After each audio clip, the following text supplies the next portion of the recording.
আপনারা চারটা মাযহাবের নাম শুনেছেন, হানাফি মাযহাব, মালিকি মাযহাব, শাফিঈ মাযহাব, হাম্বলি মাযহাব, ঠিক না?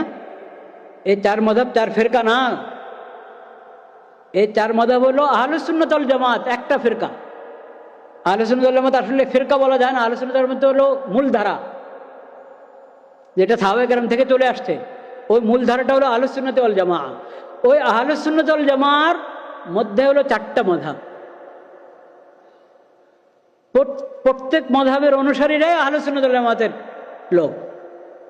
সবাই হকের উপর আছে, সবাই হেদায়েতের উপর আছে, সবাই রাস্তায় আছে যে রাস্তায় নবী করিম সাল্লাল্লাহু আলাইহি ওয়াসাল্লাম সাহাবায়ে কেরামকে রেখে গেছেন। তাহলে চারটা মাযহাব কেন সেটা বুঝতে হবে, বোঝার চেষ্টা করতে হবে। সেটার জন্য একদম একটা সেমিনার করেন। চারো মাযহাব আহলে সুন্নাত ওয়াল জামাতের অন্তর্ভুক্ত।